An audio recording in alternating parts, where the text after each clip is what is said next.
नमस्कार, मैं हूं मनीष मिश्रा और हम हैं आज आजमगढ़ में। जी हां, उस आजमगढ़ में जहां पे पहले माफिया का राज आता था, कहा जाता था कि माफियाओं का गढ़ है। आजमगढ़ का नाम माफिया का गढ़ कहा जाता था। तो यहाँ पे विकास को लेके बहुत चर्चाएं भी हुई है। पहले भी हमने कई बार चर्चा की है कि कितना विकास होना चाहिए था, विकास की यहाँ पे दरकार मानी जाती थी, पर विकास होता नहीं था, उस हिसाब से देखा नहीं था। और पूर्वांचल की बात करते हैं, पूर्वांचल कहीं ना कहीं हमेशा से पिछड़ा हुआ क्यों रहता था, इस पर भी हम आज यहाँ पे चर्चा करेंगे।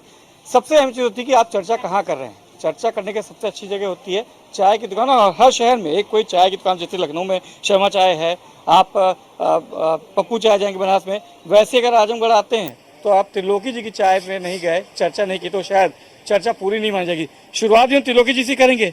त्रिलोकी जी, एक बार फिर से आपका स्वागत है न्यूज़ ऑन इंडिया पे। क्या माहौल है? सब सीताराम की कृपा से बढ़िया है। यहाँ का माहौल कैसे देखे, चुनावी माहौल कैसा देखते हैं? बढ़िया है, चल रहा है। फाइट किसमें देखते हैं? सपा और भाजपा। निरहुआ और दिनेश उसमें धर्मेंद्र जी। जी। अभी तक क्योंकि आप तो त्रिलोकी जी बहुत यहाँ पे पुराने हैं और लगातार यहाँ पे तमाम राजनीतिक चर्चाएं भी हुई हैं।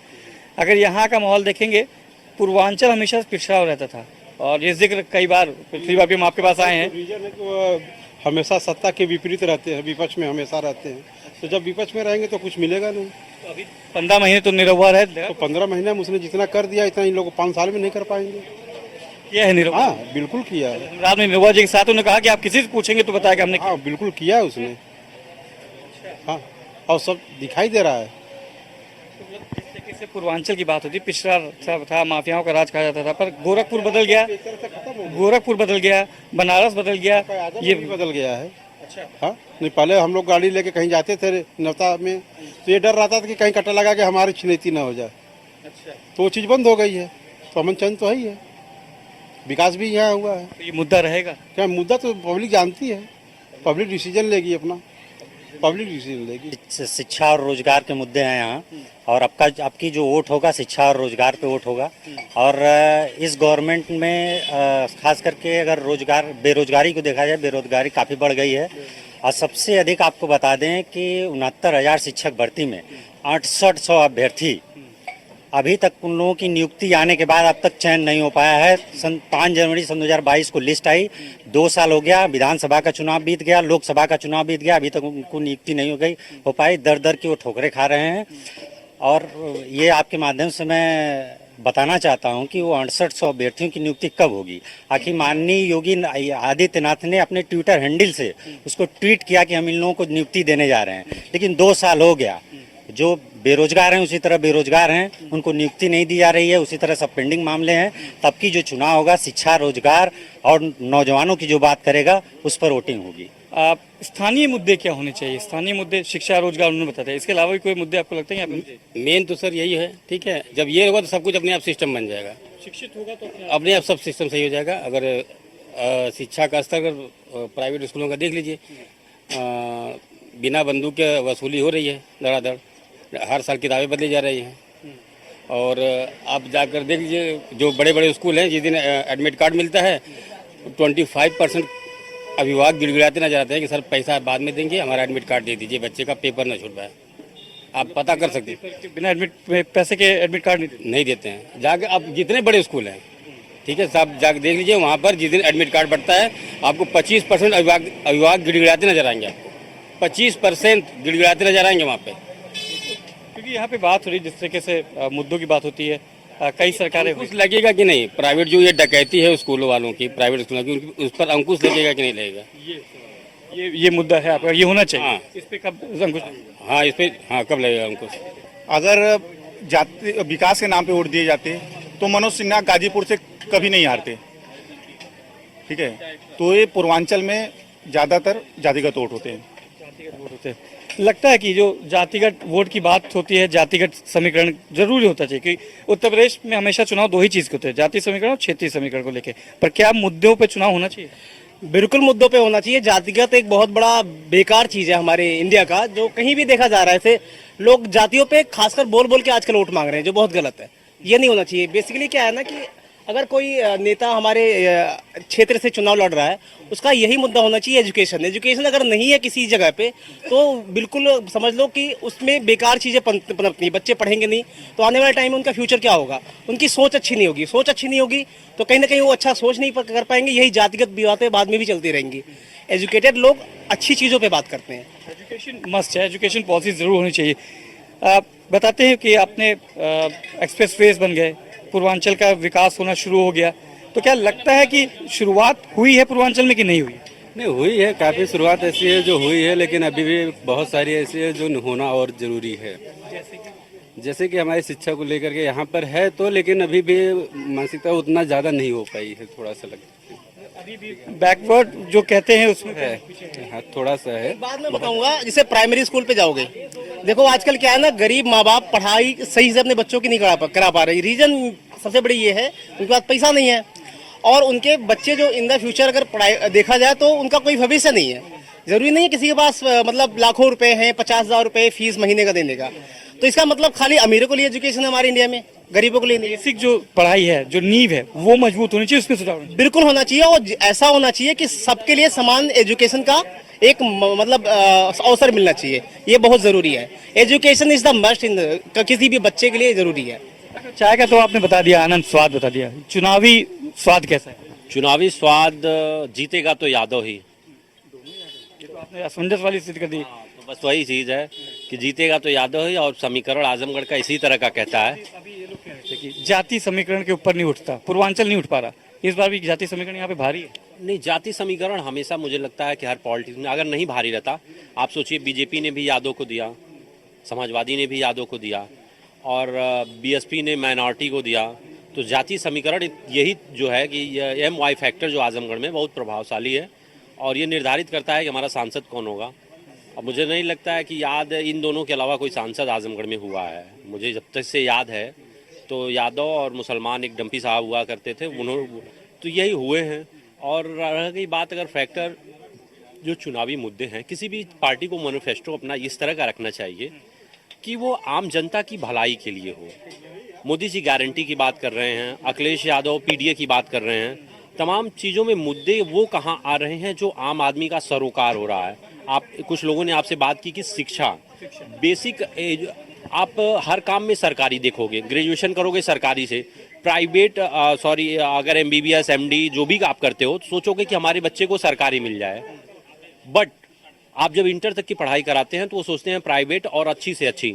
तो अगर प्राइवेट सेक्टर सरकारी सेक्टर में अच्छी व्यवस्था हो जाए जैसा कि केजरीवाल जी ने किया है, तो मुझे लगता है कि सबका भविष्य संवर जाएगा। आज स्कूलों के टीचरों को तनख्वाह तो बहुत अच्छी दी जाती है, मगर इंफ्रास्ट्रक्चर की वजह से स्कूल हमारे पीछे हैं।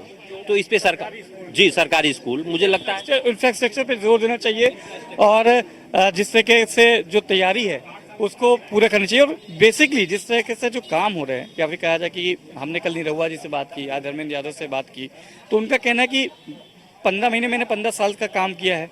उन्होंने कहा कि क्योंकि सरकार हमारे साथ नहीं थी इसलिए हमें यहाँ का मौका, विकास का मौका नहीं मिला, एक बार फिर से हमको मौका दीजिए। पर अलग समीकरण है। 2022 में हमने देखा था किस तरह से यहाँ पे कमल को रोका गया था, साइकिल ने 10 सीटें दी थी, विधानसभा चुनाव की बात कर रहा हूँ। उसके बाद समीकरण वहाँ पे देखा तो राजभर उनके साथ थे, पर उनके अगेंस्ट में तब गुड्डू जमाली थे, रोका। तो क्या अभी भी गुड्डू जमाली का समाजवादी पार्टी के साथ जाना और राजभर का BJP में जाना कितना इफेक्ट करेगा दोनों पार्टियों को? देखिए, राजभर का जो वोट है, राजभर जी निर्धारित नहीं कर पा रहे कि राजभर हमारे साथ है कि नहीं। राजभर अपने को ठगा महसूस कर रहा है, पहली बात। और गुड्डू जमाली साहब के साथ ये तो आप मानेंगे कि बहुत अच्छा माइनॉरिटी वोट गया था, सब मान रहे हैं ये, तो गुड्डू जमाली प्लस भी कर रहे हैं।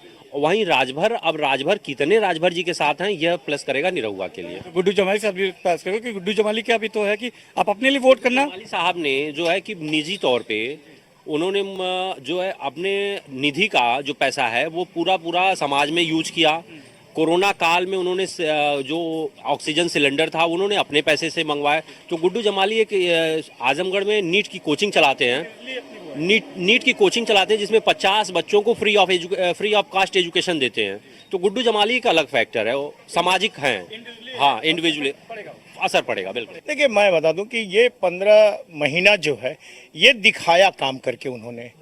जो बाकी सालों में रहा, काम दिखा नहीं, होता तो था लेकिन वो दिखता नहीं था, धरातल पे आता नहीं था, अगर आता भी तो थोड़ा बहुत, जो ऊंट के मुंह में जीरे के समान था। लेकिन ये 15 महीने में ये पूरा जोर शोर से ये लगे, हर जगह दिखे। और सबसे बड़ी बात रहा कि ये 15 महीने जनता के बीच में रहे, जिन्होंने उन्हें जिताया उनके बीच में रहे, उनके दुख दर्द में शामिल रहे, तो इसलिए लोग ये। लेकिन जो जैसा कि आपने कहा कि जाति समीकरण, तो जाति समीकरण यहाँ का भेष है, इसीलिए नहीं कहा जाता कि ये समाजवादियों का गढ़ है, जबकि ये इसका सीधा सीधा नाम होना चाहिए कि ये यादवों का और मुसलमानों का गढ़ है। हम अभी भी जात, धर्म, मजहब, संप्रदाय, क्षेत्र, भाषा में बंधे हुए हैं और उसके बाद कहते हैं हमारा विकास होना चाहिए, देश का विकास होना चाहिए। तो कहाँ से विकास होगा?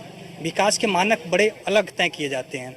देखिए हमारा पड़ोसी मुल्क चाइना को उठा के देखेंगे तो उन्होंने स्वास्थ्य के क्षेत्र में, एजुकेशन के क्षेत्र में और स्किल डेवलपमेंट के क्षेत्र में बहुत बेहतरीन काम किया है और उसकी ग्रोथ रेट जो है विश्व के अग्रणी देशों में देखी जाती है। वहाँ जाति, धर्म, मजहब, संप्रदाय, क्षेत्र, भाषा पे वोट नहीं किए जाते हैं। जैसा कि वहाँ साम्यवादी व्यवस्था है, वहाँ वोटिंग व्यवस्था नहीं होती है। जैसे हमारे यहाँ लोकतांत्रिक व्यवस्था होती है, वहाँ लोकतांत्रिक व्यवस्था नहीं है, फिर भी वहाँ साम्यवाद है। साम्यवाद पर क्या होता है? अंकुश है शासन का, उन्होंने अपनी तरह से शासन व्यवस्था संचालित करते हैं।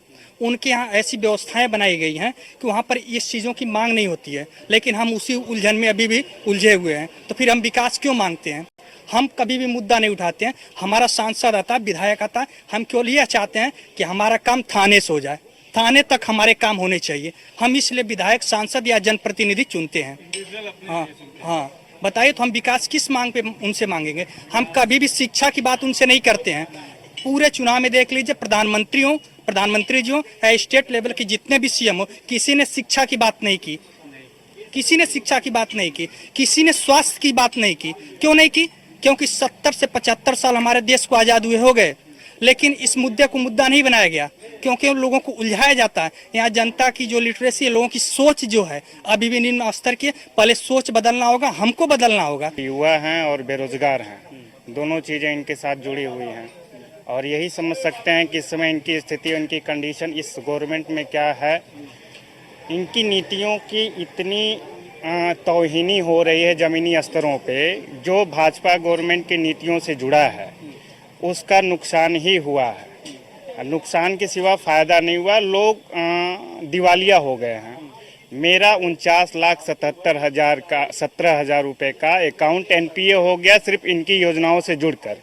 अच्छा। रोडवेज में अनुबंधित बसों का बेड़ा इन्होंने लाया कि हम आपको जो है रोजगार देंगे, आप निवेश करिए और लोगों को लेकर आइए।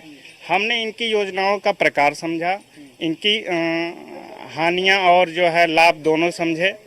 समझने के बाद हम लोगों ने निवेश किया, बढ़ चढ़ के हिस्सा लिया। आज की स्थिति है कि रोडवेज हुई, आप आजमगढ़ चले जाइए, यूपी रोडवेज भ्रष्टाचार से इतना भरा हुआ है रोडवेज कि मतलब आप कह नहीं सकते।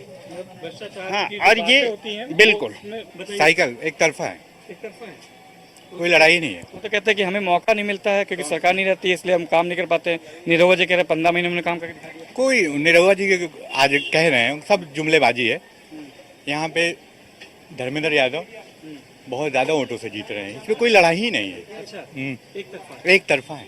यहाँ के मुद्दे क्या होने चाहिए? आपको अखिलेश जी ने काम किया है। अच्छा, अखिलेश जी ने बहुत काम किया है यहाँ पे। उपचुनाव में अखिलेश जी आए नहीं थे? उपचुनाव में नहीं आए थे, लेकिन इस बार देखिए सेंट्रल का मुद्दा है, न रोजगार है, न कोई भी वैकेंसी निकल नहीं रही है। लोग तैयारी कर रहे हैं 5-5 साल से, बीटीसी, बीएड, दुनिया भर की डिग्री लेके, लेकिन कोई भी वैकेंसी नहीं निकल रही। धरातल पे कुछ नहीं, सिर्फ हिंदू मुस्लिम करके वोट बांटा जा रहा है, उसी पे राजनीति की जा रही है। इसका मतलब यहाँ पे मुद्दों से परे चुनाव हो रहा है। यहाँ पे धर्मेंद्र यादव को एक बार मौका दिया जाएगा और जीतेंगे वही। मुद्दे क्या रहेंगे? क्योंकि आपने कई चुनाव देखे होंगे मेरे ख्याल से। क्या मुद्दे यहाँ के रहे हैं पहले और अब कौन से मुद्दे रहने वाले हैं? यहाँ कोई विकास आज तक नहीं किया, जो भी विकास किया है मुलायम सिंह ने किया है, नेताजी ने किया। हाँ, उसके बाद कोई नहीं किया है। थोड़ा बहुत मायावती भी की है। कोई वैकेंसी आज 10 साल से नहीं निकली। सभी लड़के पढ़ लिख कर बेरोजगार हैं, महंगाई बढ़ती जा रही है। और पूर्वांचल की बात करते हैं, क्योंकि आप तो पूर्वांचल सबसे देख रहे हैं, जब से माफियाओं का एक गढ़ रहता था लगातार, न केवल आजमगढ़, मऊ, गोरखपुर, सिद्धार्थनगर, सबको देखा। आजमगढ़ के लिए कोई माफिया आज तक नहीं कुछ बिगड़ा आजमगढ़ में किसी का। जो भी, हाँ, कोई असर नहीं हुआ आजमगढ़ में किसी माफिया का। तो यहाँ तो नेता कहते हैं कि माफियाओं का गढ़, नहीं, माफियाओं का कोई गढ़ नहीं विशेष, कभी नहीं। तो यहाँ पे अगर आपको अपने सांसद से कुछ कहना होगा या मांगना हो कि मुझे ये मेरे ये मुद्दे हैं, तो आप क्या कहेंगे, क्या चाहेंगे आप? क्या चाहने का मतलब है कि सांसद यहाँ निरहु हुए, थोड़ा बहुत सड़क बनवाए और कोई काम तो विकास नहीं दिखाए। वो तो बनाए हैं महाविद्यालय, फिर भी बड़े लोगों के लिए हर चीज किए हैं, मगर गरीबों के लिए क्या है? कुछ नहीं है, कुछ नहीं किया है, कुछ नहीं किया। आने वाले समय में आप चाहते हैं कि गरीबों के लिए कुछ काम हो, ऐसी सरकार हो जो गरीबों के लिए काम करे। विकास तो बहुत बढ़िया 14-15 महीना में हुआ, अब लोगों को न दिखाई दे तो लोगों को कह रहे रोड बनी है, विद्यालय बना है, पर वो नहीं है, क्या नाम है, स्थायी नहीं है। अरे अस्थाई नहीं है ये रोड, क्या कोई तो खन के उठा ले जाएगा क्या? तो पहले ऐसी नहीं थी? नहीं, पहले भी ऐसी थी कि एक एक गड्ढा जो है हम लोगों के यहाँ से हारा किशोंगी जाने में एक एक गड्ढा जो है घुस जाते थे हम लोग अंदर। अच्छा। 24 घंटा बिजली मिल रही है, पानी मिल रही है। और रहा सवाल बेरोजगारी का, तो भाई सबको सरकार नौकरी नहीं दे पाएगी, सबको नौकरी नहीं दे पाएगी, सरकार नौकरी नहीं दे पाएगी, जो हकीकत है। संदीप के पास आऊँगा फिर से एक बार। संदीप, क्या यहाँ पे आपने इतनी चर्चा सुनी, यहाँ पे क्या लगता है कि मतलब पूर्वांचल का ये बदकिस्मती मुझे लगता है कि ये दुर्भाग्य है कि पूर्वांचल विकास से दूर रहता है। जो है सिर्फ शादी ब्याह तक जातिता को रखिए तो बहुत ज्यादा अच्छा है, सिर्फ शादी ब्याह तक रखिए। देश के काम में, समाज के काम में जात पात मत करिए भाई। देश के काम में और समाज के काम में जातिता मत लाइए। लगता है संदीप ये चीजें होनी चाहिए, मुझे मालूम होनी चाहिए, पर क्या लगता है पूर्वांचल में हो रहा है? नहीं, बहुत मुश्किल है। अगर ये इस रास्ते पे यहाँ की जनता चलती है, यहाँ की राजनीतिक दल चलते, तो इसके लिए सालों लग जाएंगे। ये अभी होता तो नहीं दिख रहा है कि जातिगत से उठ के लोग अपनी राजनीति करें या यहाँ की जनता अपना नेता भी चुने जातिगत से हट के, ऐसा अभी तक तो नहीं दिख रहा। यहाँ माहौल इंडिया गठबंधन की लहर चल रही है, एक तरह से हम देख रहे हैं। अच्छा। बच्चों जो नौजवान बेचारे बेरोजगार हैं, महंगाई है, शिक्षा विहीन किया जा रहा है देश और प्रदेश को। खाद्यान्न पर आज तक किसी ने जीएसटी नहीं लगाया, खाद्यान्न पर जीएसटी लगा दी सरकार ने, बताइए। और जो गरीबों का आहार है उस पर जीएसटी लगा दिया गया, शिक्षा पर जीएसटी लगा दिया जाए। हमारे गरीब घर का लड़का कैसे शिक्षा ग्रहण करेगा भाई? शिक्षा महंगी कर दो, जिस देश की शिक्षा महंगी हो जाए क्या वह देश विकास करेगा? ओबामा यहाँ आया था, आप शायद सुने होंगे, चैनल लेकर गए होंगे, कहता है जिस देश में जाति और धर्म की राजनीति होती है वो देश कभी विकास नहीं कर सकता। मेरे भाई, आप लोग तो मीडिया है, सब जान रहे हैं। यहाँ पे आपको लगता है नहीं है खुल के? लीजिए, इतनी देर से बोल के देख रहे, पसीना हो गया, बोल के चल के पसीना हो गया है। मैं सवाल पूछ रहा हूँ, ये दिक्कत है। देखिए, अभी आप नेता हैं, मैं आपको मैं कहूँ कि सारे नेता भ्रष्ट हैं, गलत है। मैं नहीं कह रहा कि गलत है। आप कहिए, मीडिया हाउसेस को कहिए, मीडिया कहिए, मुझको कहिए, पर आप किसी को ये नहीं कह सकते कि आप अपनी बात, मैं बात नहीं करता तो बड़ी दोपहर में क्यों चर्चा करता? आपसे चर्चा कर रहे हैं, आपका दर्द है, आपका दर्द। ये चुनाव जनता लड़ रही है, ये आप जान लीजिए। और मेरा अनुमान है कि धर्मेंद्र यादव या जो भी सपा से लड़ रहे हैं गठबंधन में 1 लाख से ज्यादा वोट से जीतेंगे, आप देखिएगा। अच्छा, आपने कई चुनाव देखे होंगे, यहाँ पे आप चुनाव में आप खुद प्रधान रहे हैं, तो जाति समीकरण हावी रहा है, अभी भी हावी है? देखिए, जाति समीकरण जो कहते हैं लोग, ये जाति से वोट नहीं पड़ता। लोग कहते हैं जाति है, ठाकुर है, ये ब्राह्मण है, ये प्रजापति है, ये चमार है, ये कुहार है। वोट पड़ता है आपके कामों से, आपने जो काम किया उससे, आपने जो किया है उससे। मतलब कुछ तो है नहीं कर रहा हूँ, मत सोच लीजिए। जाति देखिए, हम लोग कहते हैं जात कुदरत ने नहीं पैदा किया है, जात तो हमारे चंचलाक लोगों ने बनाया हो, चाहे हमारी आपकी जो कमजोरियां रही हो, उस समय की जो परिस्थितियां रही हो, लेकिन कुदरत ने इंसान बनाया है और यहाँ के लोग जातियों में बांट करके बिखेर दिए हैं। यहाँ की लगभग आधी जनता को कहा जाए अगर, तो वो विकास के मुद्दे पे बात करती है। शिक्षा है, सड़क है, बिजली है, पानी है, अन्य तरह के रोजगार हैं। और आधी जनता आज भी उसी अपने जातीय समीकरण में उलझी पड़ी है। उनकी जात, उनकी बिरादरी, उनके बिरादरी का नेता, उनका नेता, बस यही है। बिरादरी है, बिरादरी का नेता है। और हमने चाय पे चर्चा शुरू की थी और इसी चाय के उबाल से बात करूंगा। यहाँ पे जो जनता होती है उसके अंदर उबाल होता है, उबाल होती पर आवाज नहीं होती है। और जनता से जब आप प्रश्न पूछे तो अपने मुद्दे कम करके बताएगी कि मेरे मुद्दे ये हैं। उन मुद्दों को सुने, नेता एक बार अपने धरातल को मंच को छोड़ के जनता के बीच में आए, अपने जो उम्मीदवार हैं वो जनता के बीच में जाओ, उनसे पूछे कि उनके मुद्दे क्या हैं। मैनिफेस्टो से काम नहीं चलता, उनके जनता के आवाज बन के, उनका नेता बन के अगर जीतेंगे तो आप शायद वोट के राजनीति जीत सकते हैं पर आप दिल की राजनीति जीत नहीं सकते हैं। फिर से मिलेंगे नई लोकसभा में, जानेंगे कि वहां का हाल क्या है। हालांकि आजमगढ़ में अभी भी अगर देखेंगे तो विकास वर्सेस जाति समीकरण यहाँ पे काम करता हुआ नजर आ रहा है। वीडियो जर्नलिस्ट वीरेंद्र प्रजापति के साथ Manish Mishra, news on India, Azamgarh.